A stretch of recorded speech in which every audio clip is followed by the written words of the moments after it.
Et je suis le père Marcel Thiaw, missionnaire oblat de Marie Immaculée et curé de la paroisse Marie Immaculée Mère de Dieu de Parcelles Assainies dans l'archidiocèse de Dakar. Et le mot carême signifie 40, qui fait allusion aux 40 ans de la traversée du désert par le peuple d'Israël. Mais dans les évangiles, les 40 jours de jeûne, de prière que Jésus a vécu dans le désert. Et cela nous rappelle également les 40 jours qui doivent nous aider à nous préparer à la fête de Pâques. Le carême, c'est pour les catholiques, disons les chrétiens catholiques, et le ramadan, c'est pour les musulmans. Et disons, dans le carême, il y a le jeûne, la prière, la pénitence. Et par contre, quand on parle du ramadan chez les musulmans, si je ne me trompe pas, on met l'accent surtout sur le jeûne. Par contre, pour nous, le carême ne se limite pas seulement au jeûne, c'est-à-dire la privation de la nourriture, mais à la prière, à l'écoute de la parole de Dieu, à la pénitence, à la charité avec nos frères et sœurs qui sont pauvres et qui sont dans le besoin. Voilà, quand on parle de jeûne, on parle de privation de nourriture. L'Église recommande fortement un jeûne obligatoire le mercredi des cendres et le vendredi saint. Par contre, l'Église du Sénégal demande un effort supplémentaire en encourageant tous les fidèles catholiques qui le peuvent de jeûner ces 40 jours. Cela signifie que pour nous, il n'y a pas une heure fixe pour manger, pour boire et pour couper. Il n'existe pas cela, mais il faut se priver de 2 repas et prendre un seul repas durant la journée. Voilà, je crois que la parole de Dieu parle nécessairement du jeûne qui plaît à Dieu. Ce n'est pas le fait de dire, voilà, je suis resté 24 heures sans manger ni boire, mais c'est d'abord la conversion intérieure. C'est le changement d'attitude, de comportement qui ne plaise pas à Dieu pour marcher sur la voie de la sanctification, marcher sur les commandements de Dieu, marcher sur les recommandations de l'Église. Le jeûne qui plaît à Dieu, c'est le cœur brisé, comme on dit, pour faire sortir tout le mal, tout le péché et décider fortement de suivre la voie de Dieu. Ben, si on est malade, évidemment, on ne peut pas jeûner parce qu'on risque justement d'avoir des complications sanitaires. Mais l'Église recommande à tout le monde, à partir de 14 ans, si on a la possibilité, vraiment de faire cet effort-là de la privation de la nourriture, de faire cet effort-là de la prière, de la pénitence, de la conversion et du retour à Dieu. Quand on parle du carême, le carême concerne tout le monde parce que c'est un temps favorable pour notre conversion, pour un changement vraiment de vie, afin que le Seigneur trouve en nous ce qu'il attend, que nous soyons sans lumière, que nous soyons ses enfants, en étant saints comme lui, il est saint. Voilà le temps de carême, il y a un refrain qu'on chante toujours, et les yeux fixés sur Jésus-Christ, entrons dans le combat de Dieu. Je crois que tout se résume en cette phrase-là. Le Christ a combattu Satan pendant 40 jours, en nuit et jour, au désert. Et nous sommes appelés donc pendant ces 40 jours, voilà, à fixer notre regard sur le Christ, qui est la voie de notre sanctification, de notre témoignage, pour combattre le mal qui est en nous, pour combattre le péché qui est en nous. Et donc le temps de carême vraiment est un temps de lutte pour que Satan n'ait pas la place dans notre cœur, mais pour que vraiment ce que nous vivons chaque jour nous aide à cultiver une vie de sainteté, une vie de chrétien, une vie d'enfant de Dieu.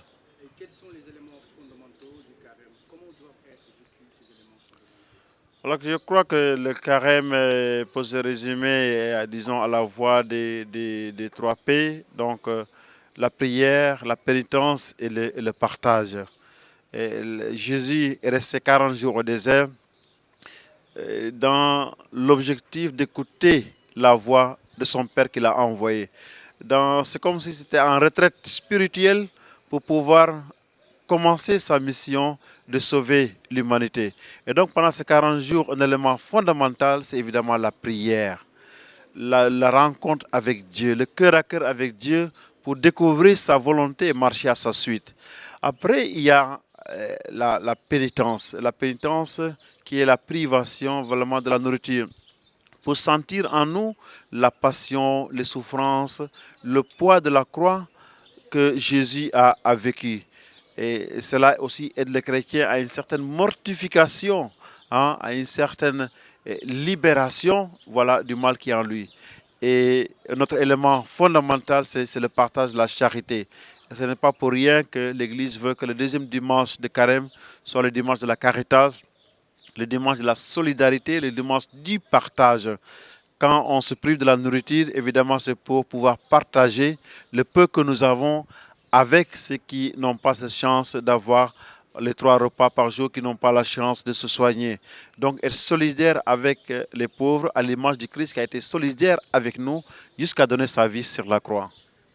Et le carême est un temps particulier de l'année liturgique qui aboutit à Pâques. Alors, quel est le but final à tous ces efforts du carême dans la vie du croyant? Oui, vous l'avez si bien dit. Et le carême nous amène à Pâques, hein. Tout ce qui est recherché durant ces 40 jours, c'est arriver à célébrer Christ est ressuscité d'entre les morts. Acclamer que Dieu a vaincu la mort et le péché en Jésus qui est mort et ressuscité. Il est descendu aux enfers, au séjour des morts. Il est ressorti pour donner la vie éternelle à tous ceux qui vont confesser son nom, à tous ceux qui vont croire que c'est lui, le Fils de Dieu, l'agneau de Dieu qui enlève nos péchés. Le but du carême, c'est justement de nous amener à la célébration pascale. L'agneau de Dieu immolé qui est ressuscité pour nous donner la vie éternelle. Et chaque année, le pape écrit un message à tous les fidèles. Quelle est la substance du message de ce carême? Voilà, le message du pape se résume à cette parole évangélique en Matthieu qui dit qu'à cause du mal, la charité a diminué. À cause des effets parfois pervers, de la méchanceté, hein, et de la tricherie, les gens n'arrivent plus à partager. Le mal prend de la place dans les cœurs et empêche les gens à partager. Alors, le pape François, en cette année 2018, en ce carême, nous demande de pouvoir discerner la présence de l'esprit du mal dans notre vie. Il dit qu'il faut faire attention aux faux prophètes, aux charlatans, aux charmeurs de serpents, qui trompent les gens, qui utilisent la faiblesse des gens, qui utilisent la misère des gens pour les exploiter et les éloigner de Dieu. Il faut faire attention à tous ces faux, entre guillemets, pasteurs qui, au nom de Jésus, semblent annoncer l'évangile, mais c'est pour exploiter beaucoup de personnes à cause justement de la misère parce qu'ils proposent des solutions très faciles.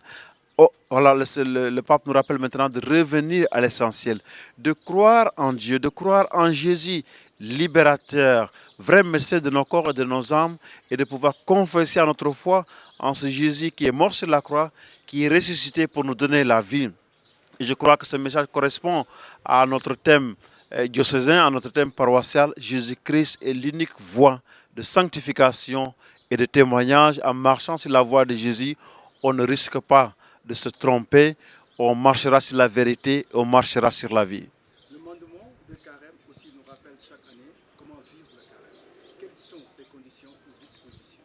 Voilà, le mandement de carême rappelle tout simplement comment vivre ce carême, hein, en rappelant le jeûne obligatoire du mercredi et des cendres, du vendredi saint, un jeûne qui peut être allongé jusqu'au samedi parce que nous savons que le vendredi saint, le Christ a donné sa vie, le samedi, et il y a ce vide que nous ressentons, donc aussi on peut pratiquer ce jeûne. Mais également, il est demandé à tout le monde, ceux qui le peuvent, et c'est encouragé de jeûner ces 40 jours en se privant de 2 repas par jour. Évidemment, pendant ce temps de carême, il est demandé voilà, de s'abstenir voilà, de tout ce qui est jouissance mondaine, de tout ce qui est fête, de tout ce qui est boisson alcoolisée, de tout ce qui est cigarette.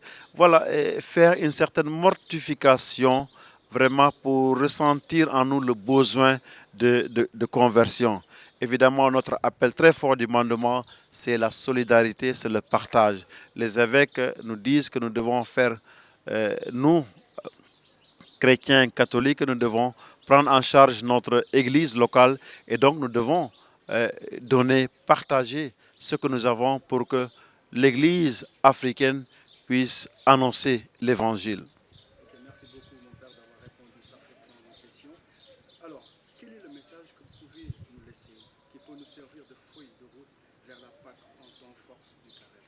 Voilà le message, disons, on est presque à la mi-carême, c'est de ne jamais se lasser de se convertir, de ne jamais se lasser de vivre ce carême dans la prière, la pénitence et le partage. Parce qu'au fur et à mesure que nous avançons dans ce carême, évidemment, la tentation de laisser certaines résolutions est là.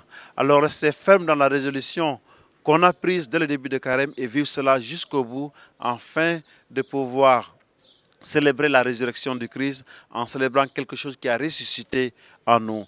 Voilà le message que je laisse à chacun, que nous puissions toujours fixer notre regard sur le Christ et entrer dans ce combat pour vaincre l'empire du mal en nous et dans notre société. Merci.